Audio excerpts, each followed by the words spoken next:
Okay, after the Franco-Prussian War, France had taken a beating and wanted to be ready for the rematch with Germany.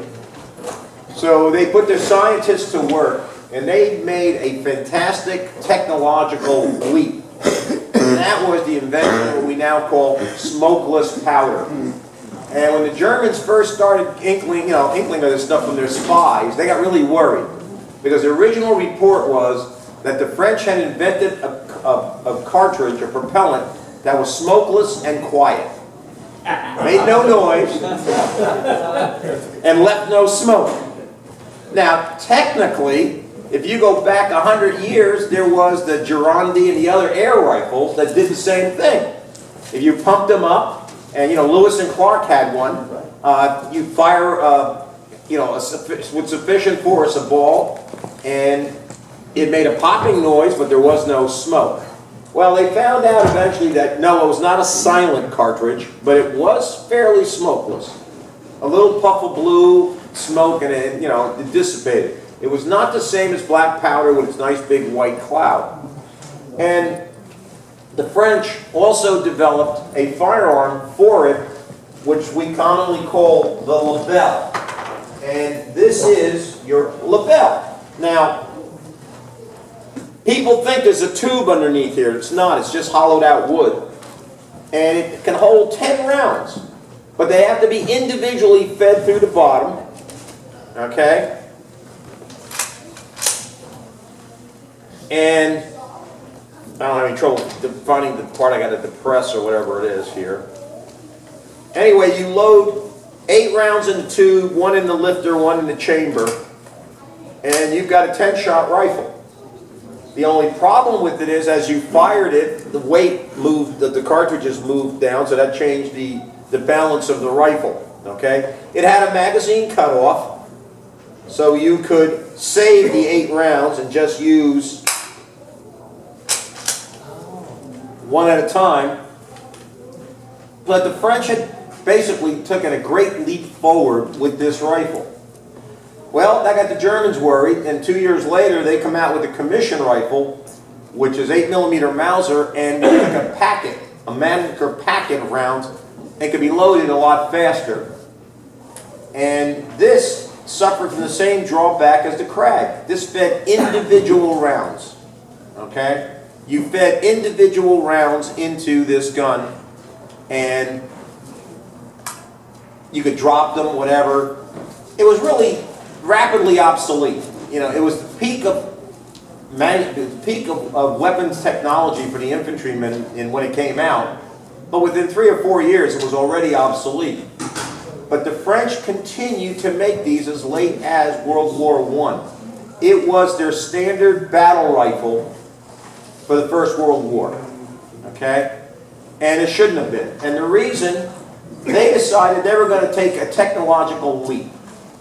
They were going to go from a tubular-fed repeating rifle to a semi-automatic. They were going to skip the in-between stripper clip or Mannlicher clip method of loading a rifle. The problem was legacy. They had developed a cartridge,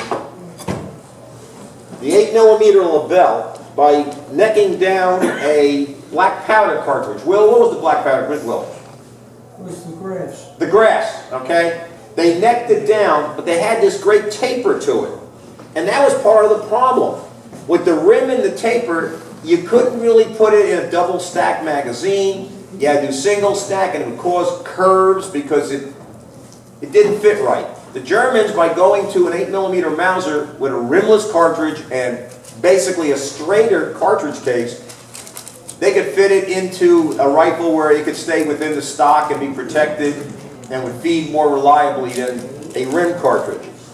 The one big advantage the French had is where they were one of the first to go to a Spitzer bullet for long range. And if you can find them, this is what they call Ball D. Ball M was their first cartridge. Ball D was their second. It is bronze. It was 90% copper, 10% zinc. And that gave it great range and great penetration.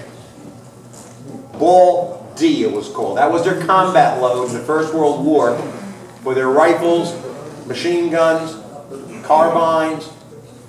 But their weapons designers could not make a good, reliable semi-automatic. And part of the problem was the design of the cartridge. That limited them. Now, the United States, we had our 30-40 Krag. We realized that was underpowered, had the rim. So, you know, we jumped that and went to the 30-03, and which eventually became the 30-06. The French don't get rid of the Lebel till the 1930s, when they get the 7.5 French. When they go to straighter cases, rimless cartridge. All right, this limited what they could achieve. Now, within the French colonial service, they had carbines for Moroccans and people on horseback. And this is your 1892 carbine.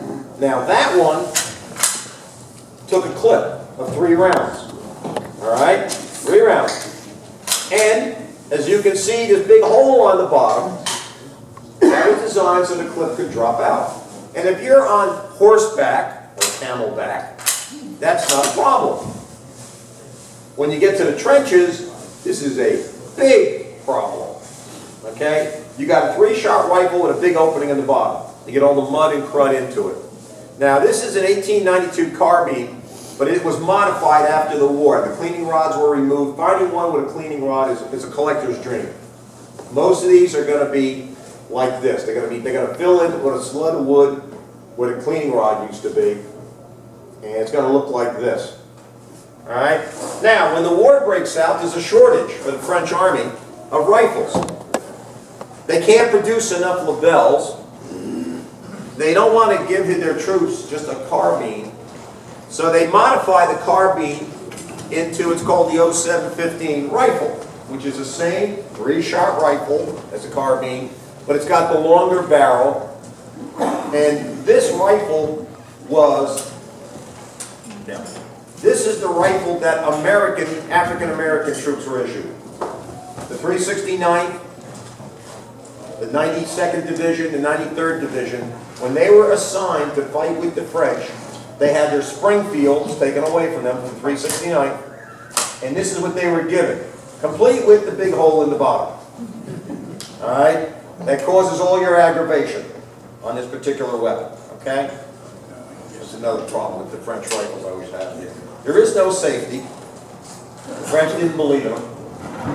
But this became like a substitute standard battle rifle, all right? Complaint the French troops had, 3 shots. Big hole in the bottom. So the idea was, what can we do to upgrade this? They then went to what we call the M16 version, 1916 version. And as you can see, they've extended the bottom here, so now it holds 5 rounds. And it has a little trap door, so you can still eject. Yeah, you can still eject the clip.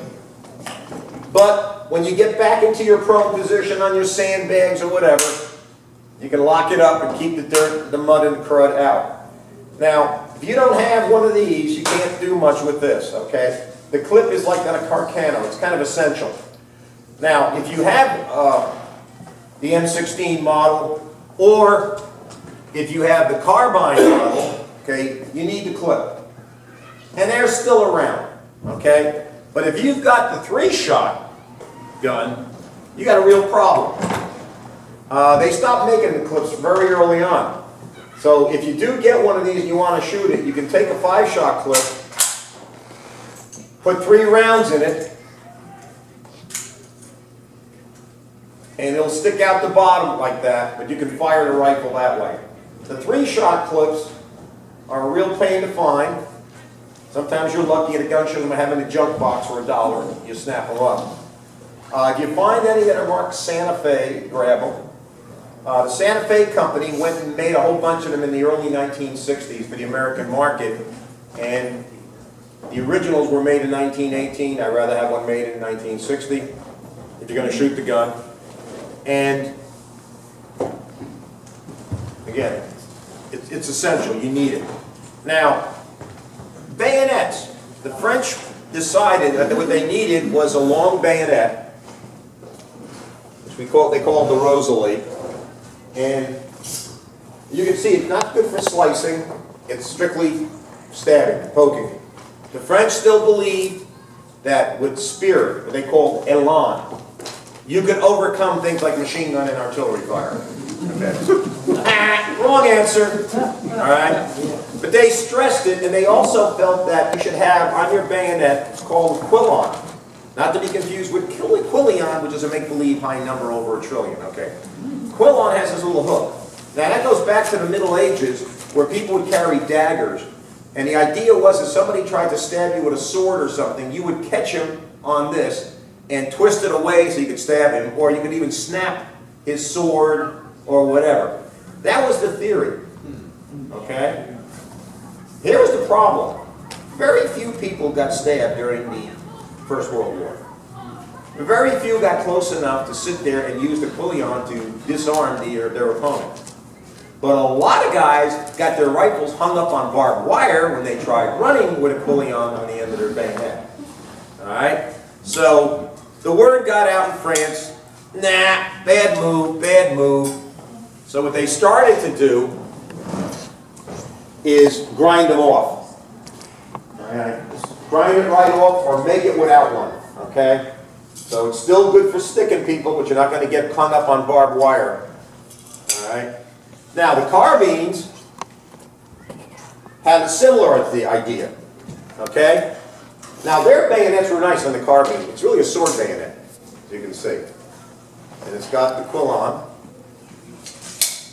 And later on in the war, they too eliminated it. It wasn't, or they limited it. You can see it's been worn down or machined down a little bit. All right? Because again, they felt you're not going to train anybody in its use to a point where it's going to make any difference. The only army that really kept the quillon after World War I were the Japanese. And they kept it a lot longer, but the Japanese considered the sword or the bayonet to be the soul of a warrior. So they stressed bayonet fighting and things like that to an extent that other armies did not. All right? Now, when it came to handguns in the First World War, the issue handgun of the French army was the ordnance revolver. Okay? All right? Deciding they would save money on machine tools, they decided that once they made the 8mm Lebel rifle, they'd make an 8mm pistol. And they could use the same tooling for the barrels. Okay? So they created a revolver that was basically .32 caliber. All right? And the round they used, called 8mm Lebel, even though Lebel had nothing to do with this, is equivalent to a .32-20 Winchester or a .32 Smith & Wesson long, and has the stopping power of the .32 ACP. So you can see that it's not a great personal defense weapon. All right, let's see who's going to notice the weird thing about this. Okay, to load it, you pull out the gate and you swing out the cylinder. What's the difference? It went to the right rather than to the left. Because they believed that if you were a cavalryman, you got to keep that right hand for your sword or for controlling your horse. So if you fired this gun left-handed, you could flip it open, all right? You could still eject, and you could load, close it up, keep it in your left hand. And they kept the ordnance revolver until the 1920s. They kept making them. Now, when the war starts, they can't get enough of these. They're not going to make enough. And along comes a company in Spain called Gabilondo Uristi in Elbar. And they were making cheap copies of the Colt 1903. No grip safety, a lot of other figures, okay?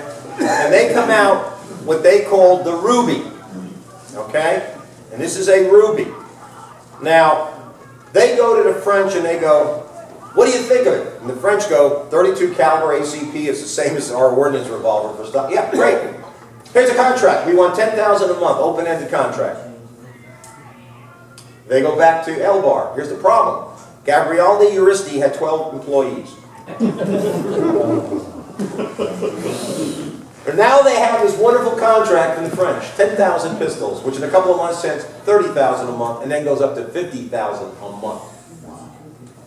Now with that letter, they go to the banks and go, we have a customer. And the banks go, yes, you do. But who's going to make all these things? Well, what the company did is they ran around all over the town, and it's in the Basque region, and lots of iron, coal, okay? They go around and get subcontractors like crazy. And they're all going to make Ruby pistols, all right? You will notice that the gripping is at an angle. Somebody's explained to me that that's easier to do on a lathe than this straight. I don't know why, but they have that. It's got a safety, but here's the problem, okay? When you put it in the holster, a lot of times the safety got pushed down, okay? The other problem was the quality control in Spain at that time was so bad that it ruined the reputation of Spanish gun makers for another 20, 30 years. The safety only blocks the trigger, does not block the firing pin. Drop this gun, it'll go off. Release the slide, it might go off. Stick it in the holster and the safety gets pushed away. It's got problems. Okay. And if you have any of these, they're inexpensive. A lot of them came back from the war and then they were sold cheap. If you look on the bottom, on each side of the magazine well, if it's got a star on each side, that's a French acceptance mark. That meant the French army accepted it. This one has it. When you come up here later, you'll look at it. The French ended up buying 700,000 rubies. Okay? And then after the war, they wanted to get rid of them. A lot of them went to Poland. Others were just, I don't know where they ended up. If they stayed in French service, which this one didn't, they started to weld a little knob right here. And it covers up the serial number sometimes. And that was designed so when you put it in your holster, if you had a tight leather holster, which this isn't, it would keep the leather from hitting your safety and pushing it back. To prevent that from happening. So if you run into one of these and it's got like a big glob of metal right there, that was a post-war change. The problem with the rubies is there were originally, the NRA reported there were 12 sub-manufacturers. Later sources found there were 30. They're not interchangeable parts. They're not interchangeable magazines. Okay? So what the French did was, in theory, when this gun was made, this one has it, it's got GU for Gabriel Uristi in the back, in a circle. Theoretically, I hate to be an armorer in the French army. And what do you got? I got a GU. Oh, Christ. Go through the box of magazines, right? The magazine that came with this gun has no particular marking on it. In the old days at Sarco, when I used to walk in there, they were able to find me a magazine that's got an A on it in a circle. And that is another manufacturer, but, you know, I brought the gun in and we did everything, and it probably will work. Maybe you can help me on this, my Sarco people. I went on the internet yesterday, and somebody down there has broken down the Ruby magazines by manufacturer. They're $30 each, but they got the codes, so somebody must have organized the tray. So one of these days when I'm down there, I'm looking for a GU magazine for this. It's got to be marked GU? Yeah. On the base. On the base usually you'll have. Now, the reality is, of course, this is a nice piece of history.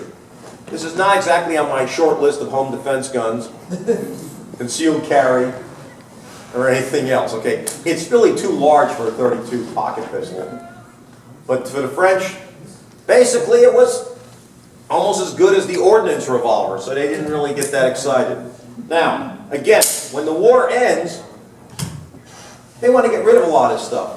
And the only people they can give it to right then and there, you know, my relatives, dumb Polacks, okay? So what happens is, there was an army in France called the Howler Army. It was created in September of 1918 by Polish exiles, okay? And they were fully formed like a division. And because they were there as a division, ready to fight for the Allies, Poland was declared to be an ally. Now they do this in October. The war ends in November. So before they even get used, they're considered an ally with armed forces ready to fight, the war wrapped up. And they make a deal with the Second Polish Republic. Remember, an armistice is not a surrender. They make a deal. The Howler Army is put on a sealed train, and all their weapons are removed and put in sealed boxcars. And they travel through Germany to Poland to back up the Second Polish Republic in its battle against the Bolsheviks in the 1919-1922 war, when Trotsky and Stalin and the rest were going to sweep across Poland and join the revolutionaries in Germany and then take over France and everything else. So they get a big supply. Now, this bayonet is novelties, you know, you run into. This bayonet is a French bayonet, but it's marked WZ 86, 92, whatever it is. But my eyesight's going here. 8693, WZ. That's a Polish marking, because the Poles ended up with a lot of French. The French were willing to give Poland lots and lots of their World War I surplus guns. Which brings me to this I call my mystery rifle. The guest speaker wanted to really talk about this one. This was my first French rifle. I didn't know much about French rifles. I just knew that, you know, France was part of the war and this was inexpensive. You know, I should have at least one representative French rifle. Yeah, so now you can see how many representative ones I have. Anyway, I buy this and then I get home, and the first thing I notice is there's no blade. Broken off. Where am I going to get the damn blade for this? All right. Then I find out they were made without a blade. They decided that they needed a fat front sight, large notch in the back for combat. And they would put luminous paint in the back here and on two sides of the sight for night fighting. So this rifle is a mystery rifle as far as I'm concerned. Because here's the problem. All my rifles here are matching, except this one. All my rifles here, French rifles, went through a reconditioning process after World War I. And the French developed a better 8mm round called Ball N. And that was lead base with a steel jacket. No more bronze, solid bronze bullet. And what they did is, because that bullet had a thicker neck, they had to open up the chambers. So they would take the N round. And to mark all the guns that did it, they marked an N on the receiver and on the barrel. And all these guns, except for that one, have been what collectors call N. Okay? So if you run into a French rifle and you see the N, it has been reconditioned after World War I. If it doesn't have that, it's still the original World War I gun. Okay? One of the complaints about collecting French World War I guns is, I could take all these guns here and probably mix and match the parts and create all kind of basement gunsmith specials, and that'd be an authentic French rifle. Because during the war, that's what they did. They might take the bolt handle from a carbine and throw it into a rifle and take a rifle. You know, they were just mixing and matching parts. Sometimes they would take this part here and put it on an 07-15 and make it into a 5-shot. So if you get into French collecting, which I'm not going to do, you can find a whole bunch of odds and ends and things like that. It's an interesting, you know, side hobby. They're inexpensive compared to, you know, Mausers, Springfields. And with the 100th anniversary of U.S. entry in World War I coming up in April, there'll probably be some interest. And again, if you're an American collector, Americans use these. Okay, African-American troops. Now, this one here is just in excellent condition. Although it backs up every now and then, it won't cock back for me like it's supposed to. Most of the ones you find in this country that are in excellent condition were made by Remington. Remington got a contract to make these. And the French kept rejecting them for different reasons. Nah, it's not right, it's not perfect, it's not this, it's not that. Any ones that were accepted had a serial number stamped on them and were sent to France. The ones that were not accepted, after the war, Remington sold them off cheap. So there's lots of them in this country in mint condition, and they're the ones that never went to France. Now, Remington made so many of them and sold them off at the end of the war to anybody who bought them that they started making their own ammunition for them too. And every now and then you will run into Remington 8mm Lebel. Be careful if you want to fire them in a Lebel. The cartridges in a tube sit angled like this. So if they sat like this point would hit this primer. You know, first time you fired it, you'd get this rapid discharge from the bottom of your rifle, which was a problem with Winchesters. That's why they had round-nosed bullets, so you got to the 95. You couldn't use Spitzers. But because of the weird shape, the bullets tilt. And on French-made ammunition, there's a rim. And that's designed to catch the head of the bullet so it doesn't go into the primer. All right? When you get up here and take a closer look, Remington didn't do that. All right, so if you have a Lebel and you got Remington ammo, use it as a single loader. Although this is soft point. Now, can soft point set up a primer? I don't want to find out. Okay? But what we have here, like I said, is a demonstration. You know, please come up here and get a closer look at what the French used. The French really did not have good battle rifles. They really didn't. And, but it took them a lot longer. And then if you look at pictures of World War II, soldiers marching into the Maginot Line, they're carrying Lebels. They still had them in 1940. They still had a lot of them in service. It was obsolete by the time World War I rolled along, and here they were, World War II. The French police, as late as 1960, were using Lebel carbines. These were still in police service, all right?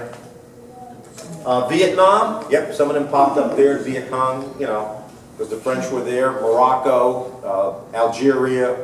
The old guns, you know, old guns don't die, they just rust. So if you take good care of them, you can get a good number of years use out of them. Like anything else here, these are 100-year-old guns, and there's a point where you go, do I really want to shoot them? Question? Hey Stan, you know they started in 1886 with Smokeless. Right. And the British started in about 1892. And they were using cordite. You don't know what kind of powder they were using. No. All I know is that their chemists came out with something, and the Germans were like paying big money to spies. Find out what they're doing. And I know the Swiss started, basically, once you invent something, you show it can be done. Yeah. So once the French made smokeless powder, every country knew it can be done. It's feasible. And you send your chemist out to do it. And of course, almost every country found out, yes, you can make smokeless powder. And was it 3 times as powerful as black powder? About 3 to 1 ratio. Yeah, so your guns that were cast iron that were fine for black powder are going to blow up. You're going to have to, you know, now you got to get worried about metallurgy. How, you know, what kind of steel am I going to use to hold the pressure of a smokeless round? Yeah. On the ammunition, the end. Yeah. I mean, was it a safety issue if you mix ammunition, or? Okay, if you get most of the ammunition you get on the surplus market is found in Hotchkiss strips. That is ball end. Because originally they wanted something that gave their machine guns greater range. Yeah. Now, if your gun has been end, you can put N in it and you can put the older stuff in it. But if I take ball end into that 1916, theoretically, it'll gum up because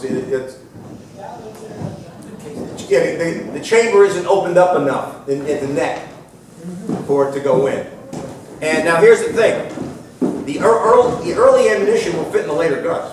Yeah. So Remington, which again, I think they made their ammunition not to ball end specs, but to ball D specs. So but finding Remington 8mm Lebels is a real challenge.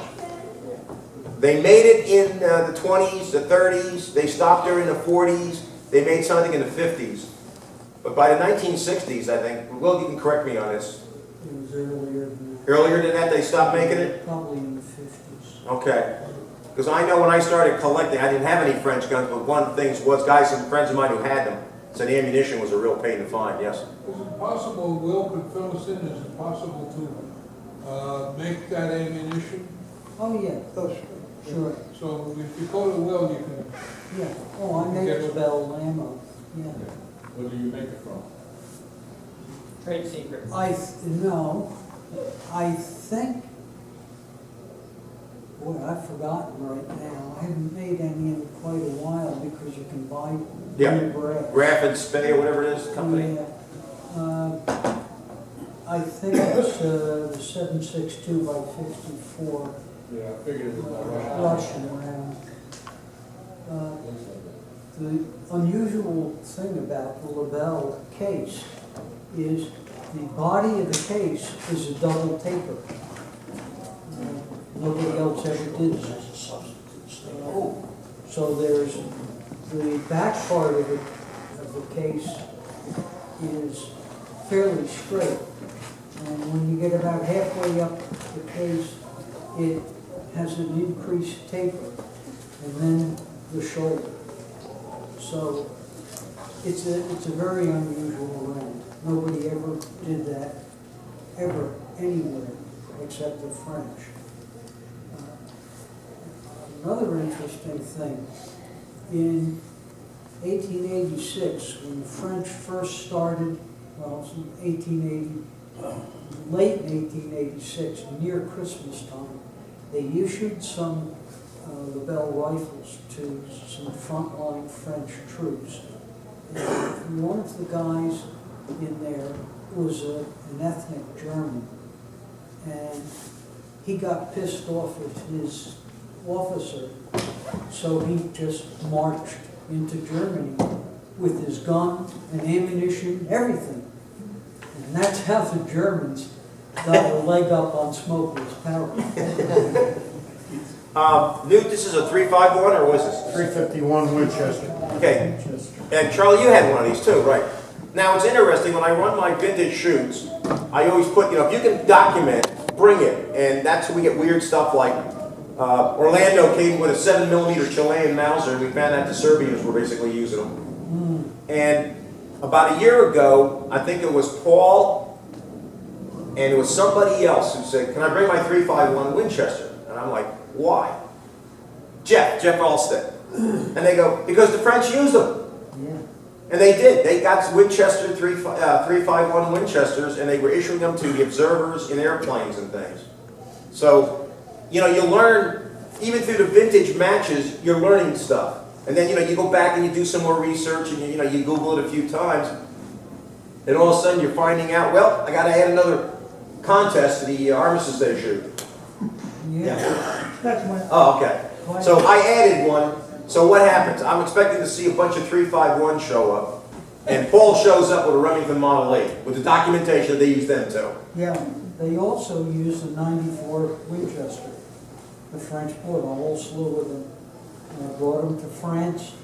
They never made it to the front lines. And I know years ago, Bob McKinnon, who was president of the school, he used to have a Remington rolling block and 8mm Lebel. Oh, God. Yeah. They made rolling blocks in about 80 different calibers. Every country in the world had a rolling block at some time or another, even the United States. The Navy used them in 57? 50, 70. Yeah. Yeah, I was shooting one day at a range, and a guy came in and sat down next to me.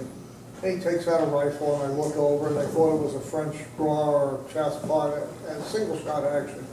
And I'm watching him loading and firing. He's putting 8mm Lebel rounds in.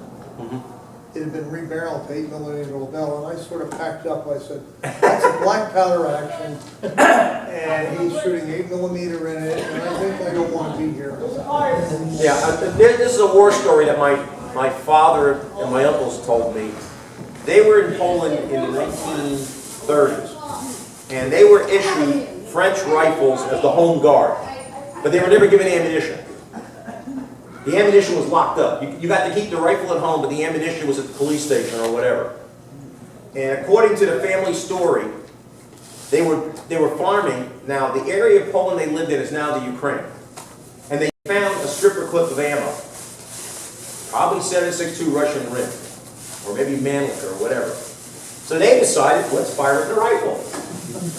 All right. So they had a Lebel, or they had something an 8mm Lebel, And they shoved it in somehow, banged it in, closed the bolt, tied a string, and pulled the trigger, and it worked. But, you know, I don't recommend that as an alternative to getting proper 8mm Lebel ammunition. I had a contact in Poland when I was doing my research on the weapons of the Second Polish Republic, and he says, pretty common, he says, now that, you know, the commies are gone, people will come, you know, we were digging in the back and we found one of these, you know? And I'm sure, like gun collectors in other countries, people stash stuff, pass it on generation to generation, you know, and all of a sudden farmers will pop, now, you know, now they'll admit they have a gun, because when I visited Poland in '73, they said at that time, if you got caught with an unregistered gun, you were considered a criminal.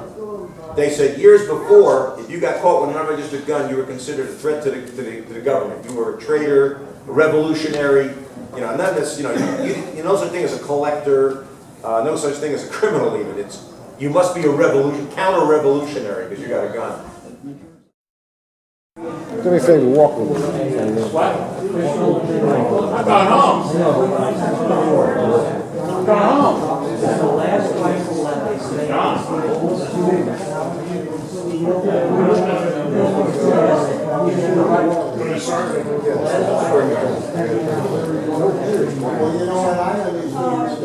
We're missing this piece here. Yeah, but it's not a selector. What, it's not a selector? It's not a selector, but I'm telling you what happened.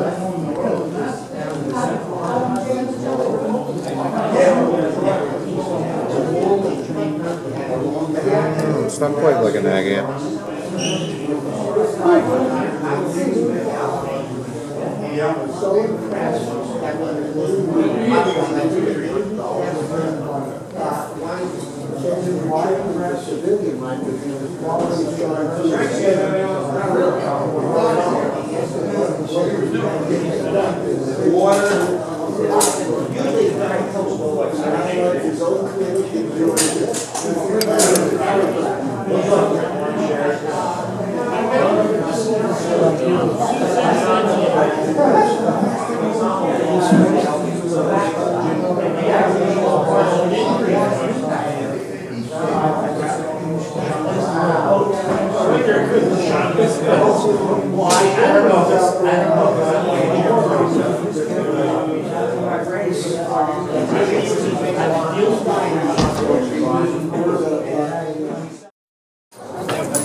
I thought so too, but they... Very smooth bolt. Then you get the ones with... And the number on the stock matches the number on the bolt, matches the number on the receiver.